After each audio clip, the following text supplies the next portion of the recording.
ನಮಸ್ಕಾರ. ಆರ್ಸಿಬಿ ತಂಡದ ಬೌಲಿಂಗ್ ಬಿರುಗಾಳಿಗೆ ತತ್ತರಿಸಿತು ರಾಜಸ್ಥಾನ. 99% ಸೋಲುವ ಪಂದ್ಯವನ್ನ ಕೊನೆ ಓವರ್ನಲ್ಲಿ ಗೆದ್ದು ಬಿಗಿತು ಆರ್ಸಿಬಿ. ನಡೆಯಿತು ದೊಡ್ಡ ಹೈ ಡ್ರಾಮಾ. ಹಾಗಾದ್ರೆ ಸುದ್ದಿಯ ಸಂಪೂರ್ಣ ಮಾಹಿತಿ ಏನು? ಅಷ್ಟಕ್ಕೂ ಆರ್ಸಿಬಿ ಮತ್ತು ಆರ್ಆರ್ ನಡುವಿನ ಹೈ ವೋಲ್ಟೇಜ್ ಪಂದ್ಯ ಹೇಗಿತ್ತು ಗೊತ್ತಾ? ಹೀಗೆ ಇದರೆಲ್ಲದರ ಬಗ್ಗೆ ಈ ವಿಡಿಯೋದಲ್ಲಿ ಸಂಪೂರ್ಣವಾಗಿ ತಿಳಿಸ್ಕೊಡ್ತಾ ಹೋಗ್ತೀನಿ. ಆದ್ದರಿಂದ ದಯವಿಟ್ಟು ಈ ವಿಡಿಯೋವನ್ನ ಕೊನೆವರೆಗೂ ನೋಡಿ. ಆದರೆ ಅದಕ್ಕಿಂತಲೂ ಮುನ್ನ ನೀವು ಕೂಡ ಆರ್ಸಿಬಿ ತಂಡದ ಅಪ್ಪಟ ಅಭಿಮಾನಿಗಳಾಗಿ ಈ ವಿಡಿಯೋವನ್ನ ನೋಡುತ್ತಿದ್ದರೆ ತಪ್ಪದೆ ಈ ಕೂಡಲೇ ಈ ವಿಡಿಯೋಗೊಂದು ಲೈಕ್ ಮಾಡಿ ಮತ್ತು ನಮ್ಮ ಚಾನೆಲ್ಗೊಂದು ಸಬ್ಸ್ಕ್ರೈಬ್ ಮಾಡಿ. ಹೌದು, ಬೆಂಗಳೂರಿನ ಎಂ ಚಿನ್ನಸ್ವಾಮಿ ಅಂಗಳದಲ್ಲಿ ನಡೆದ ಟಾಟಾ IPL 2025ರ 42ನೇ ಪಂದ್ಯದಲ್ಲಿ ರಾಜಸ್ಥಾನ ರಾಯಲ್ಸ್ ತಂಡದ ವಿರುದ್ಧ ಆರ್ಸಿಬಿ ತಂಡ 11 ರನ್ಗಳ ರೋಚಕ ಗೆಲುವು ದಾಖಲಿಸುವುದರೊಂದಿಗೆ ಈ ಬಾರಿಯ ಟೂರ್ನಿಯಲ್ಲಿ ಆರ್ಸಿಬಿ ಚಿನ್ನಸ್ವಾಮಿ ಅಂಗಳದಲ್ಲಿ ಮೊದಲ ಗೆಲುವಿನ ನಗೆ ಬೀರಿದೆ ಸ್ನೇಹಿತರೆ. ಈ ಗೆಲುವಿನೊಂದಿಗೆ ಟೂರ್ನಿಯಲ್ಲಿ ಆರ್ಸಿಬಿ ತಂಡ ಒಟ್ಟಾರೆ 6ನೇ ವಿಕ್ಟರಿ ಕಂಡಿದೆ.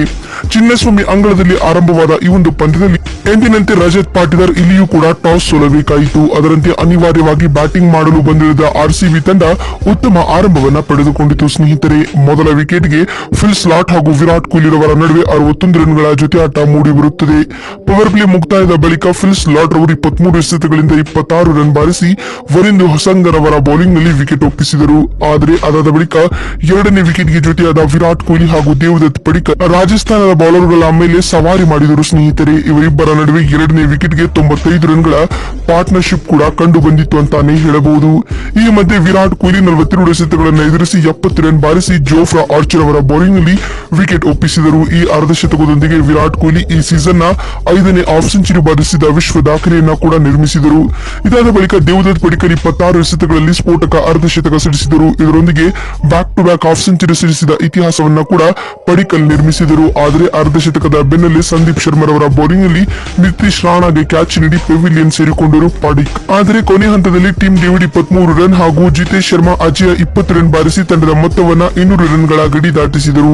ಇದರೊಂದಿಗೆ ರಾಯಲ್ ಚಾಲೆಂಜರ್ಸ್ ಬೆಂಗಳೂರು ತಂಡವು ನಿಗದಿತ 20 ಓವರ್ಗಳಲ್ಲಿ 5 ವಿಕೆಟ್ ಕಳೆದುಕೊಂಡು 205 ರನ್ ಕಲೆ ಹಾಕಿತು ಸ್ನೇಹಿತರೆ. ಅತ್ತ ಆರ್ಆರ್ ತಂಡದ ಪರ ಸಂದೀಪ್ ಶರ್ಮಾ 2 ಮತ್ತು ಜೋಫ್ರಾ ಆರ್ಚರ್ ಹಾಗೂ ಒಂದಿಂದು ಹೊಸರಂಗ ತಲಾ 1 ವಿಕೆಟ್ ಪಡೆದುಕೊಂಡು ಮತ್ತು ಇದಾದ ಬಳಿಕ ಪಂದ್ಯ ಗೆಲ್ಲಲು 206 ರನ್ಗಳ ಕಠಿಣ ಗುರಿಯನ್ನ ಬೆನ್ನಟ್ಟಿದಂತ ರಾಜಸ್ಥಾನ ರಾಯಲ್ಸ್ ತಂಡವು ಕೂಡ ಉತ್ತಮ ಆರಂಭವನ್ನ ಪಡೆದುಕೊಂಡಿತ್ತು.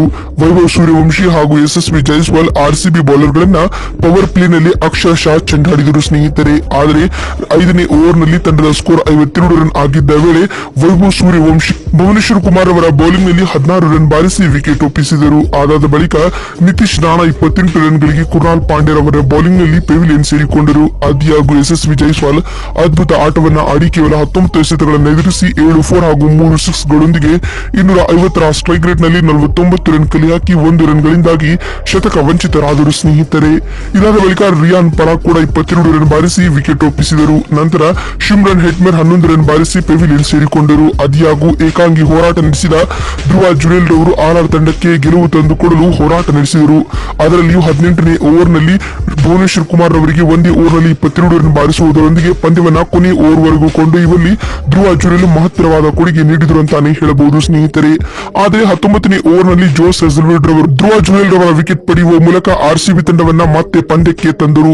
ಧ್ರುವ ಜುರೇಲ್ ಅಂತಿಮವಾಗಿ 34 ಎಸೆತಗಳನ್ನು ಎದುರಿಸಿ 47 ರನ್ ಬಾರಿಸಿ ವಿಕೆಟ್ ಒಪ್ಪಿಸಿದರು. ಇದರೊಂದಿಗೆ ಆರ್ಸಿಬಿ ತಂಡ ಪಂದ್ಯ ಗೆಲ್ಲುವುದು ಕೂಡ ಖಚಿತವಾಯಿತು ಅಂತ ಹೇಳಬಹುದು. ಅಂತಿಮವಾಗಿ ರಾಜಸ್ಥಾನ ರಾಯಲ್ಸ್ ತಂಡ ಇಂದಿನ ಪಂದ್ಯದಲ್ಲಿ ನಿಗದಿತ 20 ಓವರ್ಗಳಲ್ಲಿ 194 ರನ್ ಕಲೆ ಹಾಕಲಷ್ಟೇ ಶಕ್ತವಾಯಿತು. ಇದರೊಂದಿಗೆ ರಾಯಲ್ ಚಾಲೆಂಜರ್ಸ್ ಬೆಂಗಳೂರು ತಂಡ ಈ ಪಂದ್ಯದಲ್ಲಿ 11 ರನ್ಗಳ ರೋಚಕ ಗೆಲುವು ದಾಖಲಿಸಿತು. ಇನ್ನು ಆರ್ಸಿಬಿ ತಂಡದ ಪರ ಬೌಲಿಂಗ್ ನಲ್ಲಿ ಜೋಸ್ ಹೆಜಲ್ವುಡ್ ರವರು ಪ್ರಮುಖ 4 ವಿಕೆಟ್ ಉರುಳಿಸಿದರೆ ಕುರ್ನಾಲ್ ಪಾಂಡ್ಯ 2 ವಿಕೆಟ್ ಪಡೆದುಕೊಂಡರು. ಒಟ್ಟಿನಲ್ಲಿ ರಾಜಸ್ಥಾನ ರಾಯಲ್ಸ್ ತಂಡವನ್ನ ಚಿನ್ನಸ್ವಾಮಿ ಅಂಗಳದಲ್ಲಿ ಬೀಟ್ ಮಾಡಿ ಆರ್ಸಿಬಿ ತಂಡವು ತವರಿನಲ್ಲಿ ಮೊದಲ ಗೆಲುವು ಕಂಡಿದೆ ಸ್ನೇಹಿತರೆ. ಇದೀಗ ಮುಂಬರುವ ಪಂದ್ಯಗಳಲ್ಲಿಯೂ ಇದೇ ರೀತಿಯಾದ ಆಟವನ್ನ ಆಡಿ ಆರ್ಸಿಬಿ ಪ್ಲೇಆಫ್ ತಲುಪಲಿ ಎನ್ನುವುದೇ ಅಭಿಮಾನಿಗಳ ಆಶಯ. ಆರ್ಸಿಬಿ ತಂಡದ ಈ ಪಂದ್ಯದ ಕುರಿತು ನಿಮಗಿರುವ ಅನಿಸಿಕೆಗಳನ್ನ ಕಾಮೆಂಟ್ ಮಾಡುವ ಮೂಲಕ ತಪ್ಪದೆ ತಿಳಿಸಿ. ಮತ್ತೊಂದು ವಿಡಿಯೋದಲ್ಲಿ ಸಿಗ್ತೀನಿ. ಅಲ್ಲಿವರೆಗೂ ನಮಸ್ಕಾರ.